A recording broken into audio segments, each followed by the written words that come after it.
नमस्कार। CEC Gurukul live lecture श्रृंखला, इस श्रृंखला के अंतर्गत आपका अभिवादन, स्वागत है। हम चर्चा कर रहे हैं विश्व हिंदी दिवस आयोजन का प्रयोजन और हिंदी का वैश्विक विस्तार। हम जानते हैं कि हिंदी भारत की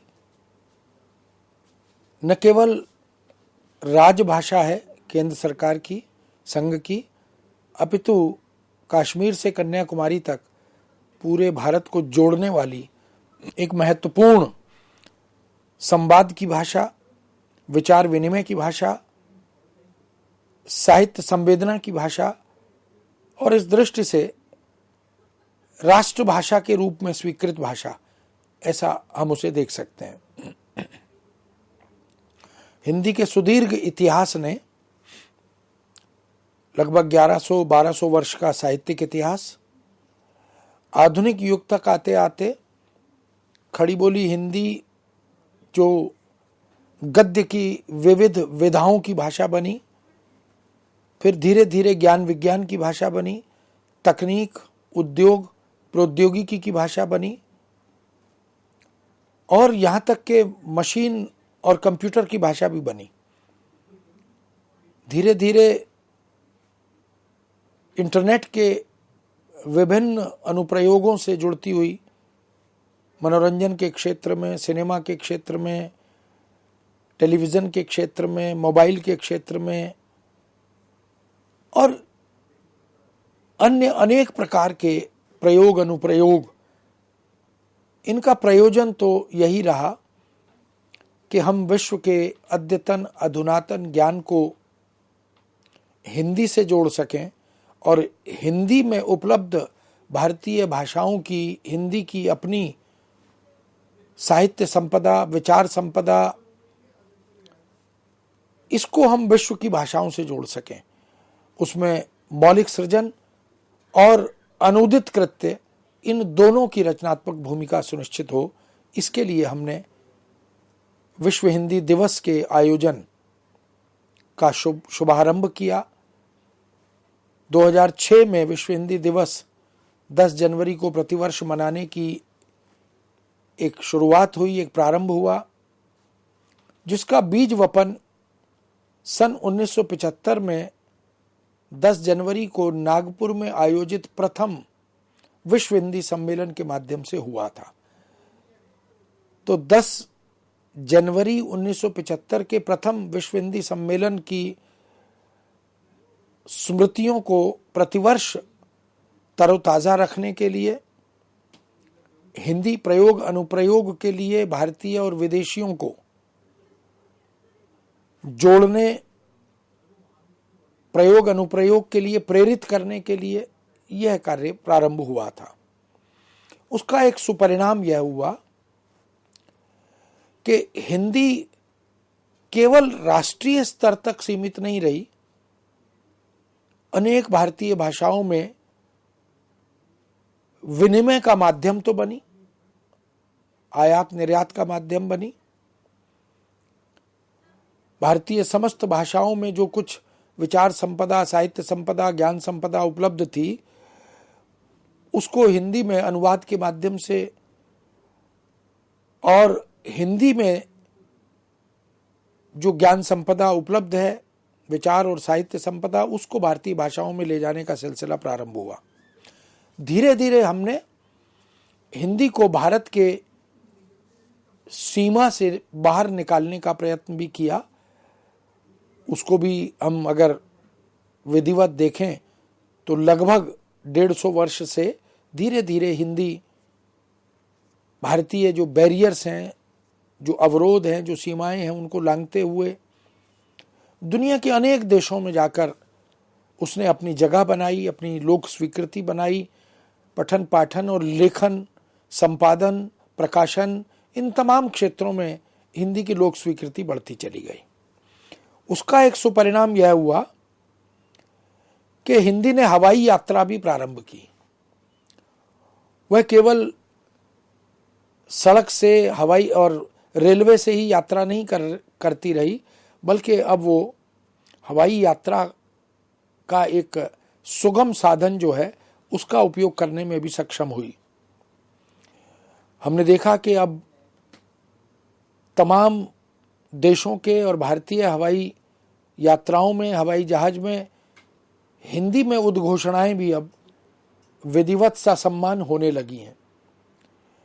हमारे देश के वर्तमान प्रधानमंत्री, उनके भाषण, उनके वक्तव्य और समय समय पर देशवासियों को संबोधन करने के उनके जो वक्तव्य हैं उनको देखें हिंदी के माध्यम से, फिर हिंदी से भारतीय भाषाओं में जाने का सिलसिला, और वह सब वैश्विक स्तर पर दुनिया के तमाम देशों के तमाम भाषाओं के लोगों तक उन सब मंतव्यों को मौलिक या अनुदित रूप में पहुंचाने का सिलसिला प्रारंभ हुआ। मन की बात उसका एक सशक्त उदाहरण है। पूरे विश्व में महीने के अंतिम रविवार को प्रधानमंत्री श्री नरेंद्र मोदी जी मन की बात के माध्यम से समसामयिक मुद्दों पर, समसामयिक चुनौतियों पर उस श्रोताओं से, देशवासियों से, दुनिया में बैठे हुए सभी हिंदी प्रेमियों से संवाद करते हैं, बात करते हैं, उनकी बात को दुनिया तक पहुंचाने का काम करते हैं और बहुत से प्रेरित सुझाव उनके हिंदी के माध्यम से हमें मिलते हैं।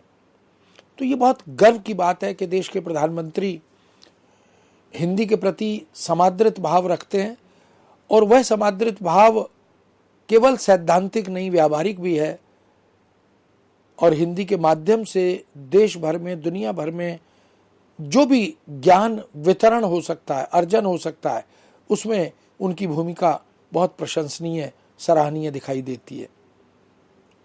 पूरी दुनिया में, पूरे विश्व में हमारी जो एम्बेसियां हैं, हमारे जो राजदूत हैं, राजदूतावास हैं, उन सब में विभिन्न गतिविधियों का आयोजन हिंदी के माध्यम से भारतीय कलाओं का प्रोत्साहन, भारतीय भाषाओं का प्रोत्साहन, भारतीय साहित्य, भारतीय मूल्य, भारतीय संस्कृति, इन सब को हिंदी के माध्यम से देश विदेश में संचरित करने, प्रसारित करने, रेडियो पर, टेलीविज़न पर, मनोरंजन की दुनिया में, तो उसमें राजदूतावासों की भूमिका भी बड़ी सराहनीय हो गई है। पुस्तक प्रदर्शनियाँ, पुस्तक मेले, गोष्ठियाँ, संगोष्ठियाँ, समय समय पर जो राष्ट्रीय, साहित्यिक, सांस्कृतिक अवसर आते हैं, मुद्दे आते हैं, उन पर तमाम तरह की चर्चा परिचर्चा होती है, डिबेट होती है, प्रतियोगिताएं होती हैं। ये सब में भी राजदूतावासों ने बहुत महत्वपूर्ण भूमिका अपनी प्रारंभ की है। सांस्कृतिक तमाम गतिविधियां, तमाम गोष्ठियां एक तरह से हिंदी के आत्मविस्तार का यह मंच तमाम एम्बेसियों में, राजदूतावासों में अब प्रारंभ हुआ दिखाई देता है। यही नहीं, एक और उज्जवल पक्ष है। पूरी दुनिया में बैठे हुए विदेशी लोग जो हिंदी सीखना चाहते हैं, उनको हिंदी शिक्षण प्रशिक्षण के लघु अवधि, दीर्घ अवधि पाठ्यक्रम दिए जाते हैं। ऑनलाइन पाठ्यक्रम भी हैं और प्रत्यक्ष रूप से क्लास टीचिंग के माध्यम से भी हिंदी सिखाई जा रही है। ग्रामर ऑफ मॉडर्न हिंदी जो 1896 में ईसाई मिशनरी ग्रिब्स ने तैयार की थी, उसको और अद्यतन अधुनातन व्याकरण की पुस्तकों को दुनिया के देशों में, दुनिया भर की एम्बेसियों में, दुनिया भर के विश्वविद्यालयों में, महाविद्यालयों में, विद्यालयों में उनको पहुंचाया जा रहा है। प्रशिक्षु वर्ग को हिंदी भाषा शिक्षण प्रशिक्षण विधिवत सरकारी, गैर सरकारी स्तर पर, स्वैच्छिक स्तर पर दिया जा रहा है। बहुत से धर्मस्थलों में भी हिंदी के प्रचार प्रसार को प्रोत्साहित किया जा रहा है। भारतीय संस्थाएं विश्व में हिंदी प्रचार प्रसार का कार्य कर रही हैं।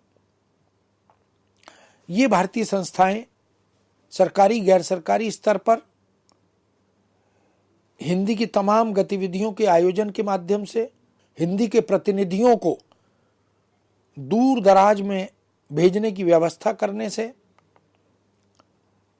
वहां पर विद्यालयी, महाविद्यालयी, विश्वविद्यालयी उपाधियों के वितरण हेतु शैक्षिक व्यवस्था की दृष्टि से अपनी भूमिका निभाने में उनकी उपस्थिति सराहनीय बन पड़ी है।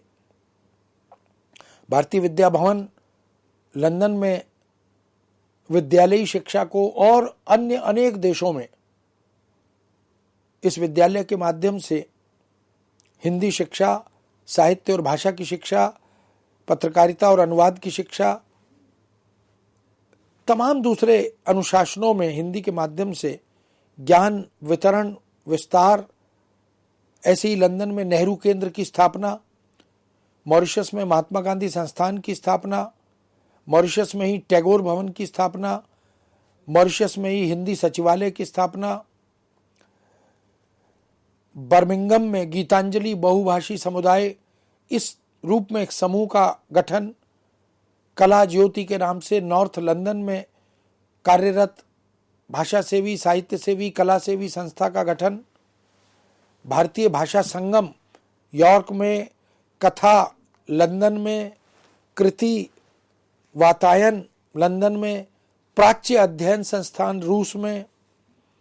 इसी तरह विश्व हिंदी न्यास को देखें, बहुत सी संस्थाएं इस तरह की हमें देखने को मिलती हैं जिससे जुड़े हुए अधिकांश भाषा सेवी, साहित्य सेवी, संस्कृति सेवी भारतीय और विदेशी लोग विधिवत काम कर रहे हैं।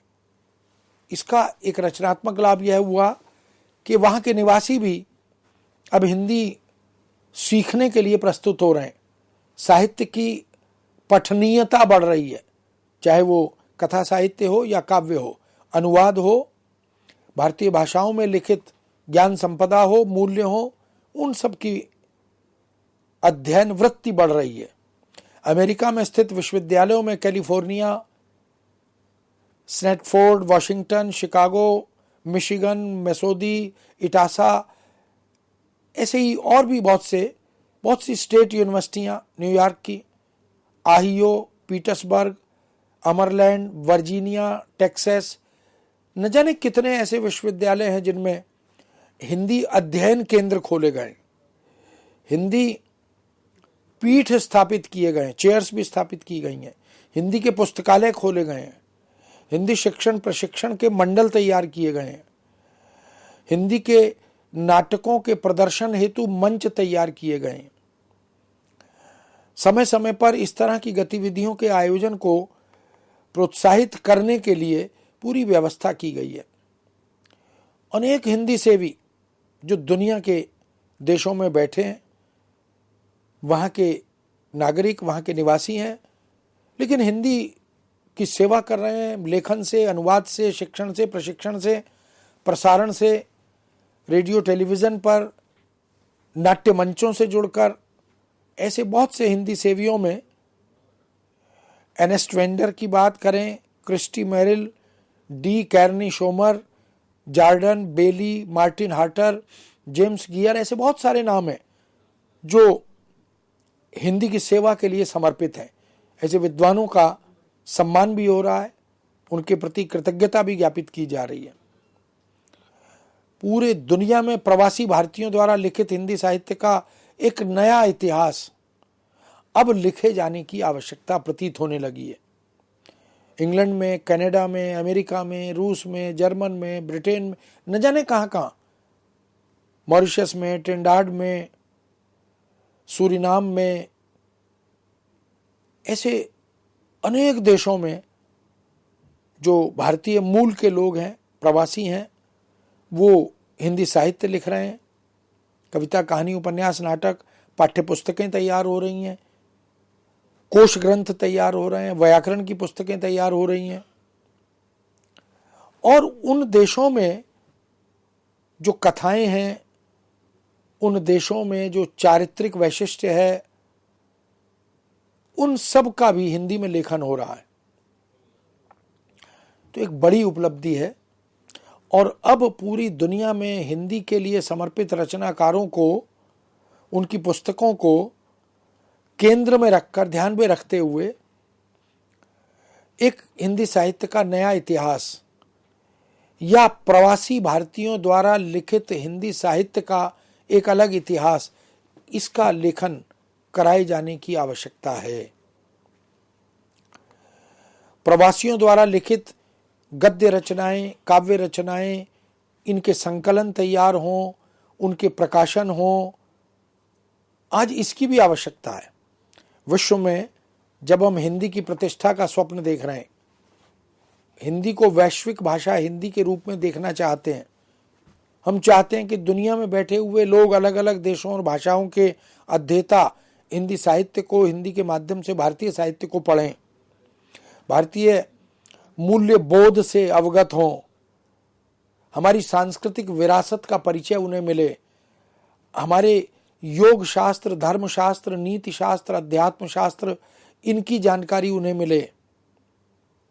ये ज्ञात हो कि भारत पूरे विश्व में एक ऐसे देश के रूप में जाना जाए कि उसकी जो विरासत है, उसकी जो संस्कृति है, उसका जो धर्म है, वो दुनिया के लिए उन्नयन का मार्ग प्रशस्त करता है। तो ऐसे ग्रंथों की, ऐसी काव्य रचनाओं की, ऐसे संग्रहों की, ऐसे कोशों की, प्रयोग कोशों की, उनकी और उनके प्रकाशन की आवश्यकता अब महसूस हो रही है।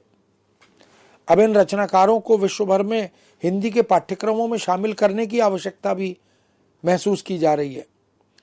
अगर अभिमन्यु अनंत मॉरिशस में बैठकर बृहद कथा साहित्य लिख रहे हैं, कहानियां, उपन्यास लिख रहे हैं, कविता लिख रहे हैं, नाटक लिख रहे हैं, तो उन्होंने अपने जीवन भर हिंदी की जो सेवा की है, उन रचनाओं को, उन पुस्तकों को भारत के विश्वविद्यालयों में, दुनिया के विश्वविद्यालयों में, उनके पाठ्यक्रमों में शामिल किया जाए, उनको पढ़ाया जाए, इसकी आवश्यकता है। अब विदेशियों की हिंदी सेवा पर शोध हो, बहुत से लोगों ने, बहुत से विदेशी विद्वानों ने हिंदी के लिए काम किया, हिंदी साहित्य का इतिहास लिखा। फादर कामिल बुल्के ने रामकथा पर काम किया, अंग्रेजी हिंदी शब्दकोश तैयार किया। ओडोनोल स्मेकल की बात करें, मैकग्रेगर की बात करें, या जॉर्ज ग्रियर्सन की बात करें, ऐसे बहुत सारे विद्वान हैं जिन्होंने हिंदी की प्रचुर मात्रा में सेवा की है। उनके प्रदेय पर, उनके अवदान पर, उनकी मौलिकता पर शोध होनी चाहिए, पुस्तक लेखन होना चाहिए, एक ऐसा कोश भी बनना चाहिए जो विदेशी हिंदी सेवियों के संदर्भ में संपूर्ण जानकारियां एक ही स्थान पर उपलब्ध करा सके। ऐसे बहुत से रचनाकार जो हिंदी को समर्पित हैं, पूरी दुनिया में बैठे हैं, विश्व में बैठे हैं, उनकी रचनाओं का परिचयात्मक कोश बने। अब कंप्यूटर से वैश्विक स्तर पर हिंदी शिक्षण प्रशिक्षण की आवश्यकता भी महसूस की जा रही है। ऑनलाइन टीचिंग हिंदी की मिले, हिंदी की ज्ञान संपदा से अवगत कराया जाए, कालजयी रचनाओं का परिचय कराया जाए, व्याकरणिक शिक्षण प्रशिक्षण दिया जाए, अनुवाद शिक्षण प्रशिक्षण दिया जाए, पत्रकारिता के संदर्भ में विशिष्ट जानकारियां उपलब्ध कराई जाए। ये सब भी अब इंटरनेट से, कंप्यूटर से, ट्विटर से, ब्लॉग से, ये सब भी अब संभव किया जाए। अखबारें अब ऑनलाइन पूरी दुनिया में शीघ्र अतिशीघ्र पहुंचती हैं। हम विदेशी हिंदी लेखकों को भारत में प्रकाशन व्यवस्था उपलब्ध कराएं, ऐसी कोई व्यवस्था सरकार की तरफ से होनी चाहिए। जो लोग हिंदी में पुस्तकें लिख रहे हैं, हिंदी में काम कर रहे हैं, पाठ्य पुस्तकें बना रहे हैं, कोश बना रहे हैं, उनको प्रकाशन की सुचारू व्यवस्था नहीं मिल पाती, तो प्रकाशक समुदाय उनका सहयोग करे और यथासंभव उन पुस्तकों का प्रचार प्रसार हो, ताकि पता लगे कि केवल भारत में बैठकर ही हिंदी लेखन नहीं हो रहा, अपितु दुनिया के अनेक और असंख्य देशों में हिंदी में लेखन प्रकाशन चल रहा है। आज हिंदी में कार्य करने, लेखन आलोचना करने वाले विदेशियों को भी पुरस्कृत और सम्मानित किया जा रहा है। बहुत सी संस्थाएं जो विदेशों में बैठकर हिंदी में शिक्षण कर रहे हैं, प्रशिक्षण दे रहे हैं, हिंदी में लेखन कर रहे हैं, पुस्तकाकार रूप में, पत्र पत्रिकाओं के रूप में, रेडियो टेलीविज़न पर, मनोरंजन के क्षेत्र में, सिनेमा के क्षेत्र में, धारावाहिकों के क्षेत्र में जो विदेशी काम कर रहे हैं उनको पुरस्कृत सम्मानित करने का काम भी भारत सरकार की अनेक संस्थाएं कर रही हैं। केंद्रीय हिंदी निदेशालय भी इसमें काम कर रहा है, केंद्रीय हिंदी संस्थान भी इसमें काम कर रहा है, भारतीय अनुवाद परिषद भी इस दिशा में काम कर रहा है और ICCR भी इस दिशा में बहुत महत्वपूर्ण कार्य कर रहा है। ऐसी अनेक अन्य संस्थाएं भी हैं जो विदेशी हिंदी सेवियों को सम्मानित और पुरस्कृत करने का काम कर रही हैं। हिंदी टाइपिंग, हिंदी में कंप्यूटर प्रशिक्षण, हिंदी में फॉन्ट्स की एक रूपता, मशीनी अनुवाद, इन सब की व्यवस्था भी विश्व स्तर पर अब धीरे धीरे तीव्र गति से की जा रही है। यानी किसी को टंकण में, उसके लिए भी हमने speech to text, text to speech जैसे कार्यक्रम प्रारंभ किए, यूनिकोड प्रारंभ किया।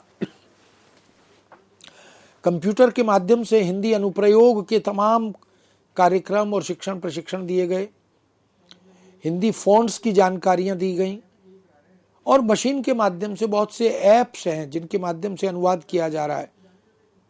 राजभाषा विभाग और CDAC और गूगल और इसी तरह से उन सब के माध्यम से भी हिंदी अनुवाद की सुविधा उपलब्ध कराई गई। बेशक उस अनुवाद को संशोधित संवर्धित करने की आवश्यकता होती है, लेकिन अधिकांश कार्य तो इन मशीनों के माध्यम से अनुवाद का अब प्रारंभ हो गया है। ऑनलाइन प्रशिक्षण हिंदी का, दूरस्थ शिक्षा पद्धति हिंदी पाठ्यक्रमों के लिए यानी डिस्टेंस एजुकेशन मेथोडोलॉजी, इन सब को प्रारंभ करने की भी आज आवश्यकता है और बहुत तीव्र गति से इस दिशा में काम हो रहा है। बहुत सी यूनिवर्सिटियां ऑनलाइन टीचिंग, उपाधि या विद्यालयी शिक्षा, इन सब का शिक्षण प्रशिक्षण देश विदेश में बैठे लोगों के लिए कर रहे हैं। विदेशों में बैठे हिंदी प्रेमियों को पुस्तकें, कोश आदि उपलब्ध कराने की आवश्यकता भी है, क्योंकि वहाँ बैठे हुए लोगों का यह तर्क होता है कि हमें पुस्तकें हिंदी की अद्यतन अधुनातन नहीं मिल पा रही,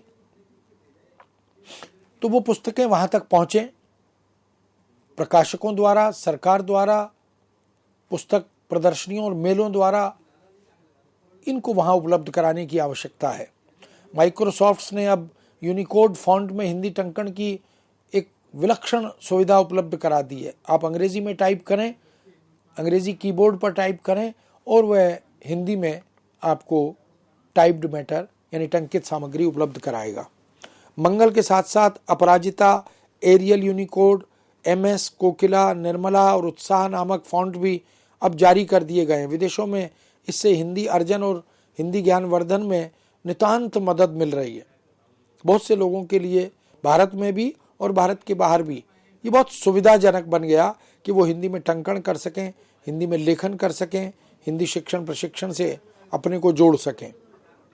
गूगल ने भी अनेक यूनिकोड फॉन्ट निकाल दिए जिन्हें डाउनलोड किया जा सकता है। माइक्रोसॉफ्ट का डाटा कन्वर्टर है, इसके द्वारा भी मुफ्त में अनेक फॉन्ट डाउनलोड करके हिंदी में टंकण, हिंदी में लेखन आदि किया जा सकता है। इससे फॉन्ट्स को अन्य अनेक भाषाओं में भी कन्वर्ट करने की सुविधा प्राप्त हो गई है। देवनागरी लिखित पाठ को मराठी लिपि में, गुजराती में, पंजाबी में यानी गुरमुखी में, किसी भी लिपि में हम कन्वर्ट कर सकते हैं। इस तरह की मशीनरी भी अब हमारे सामने आने लगी है।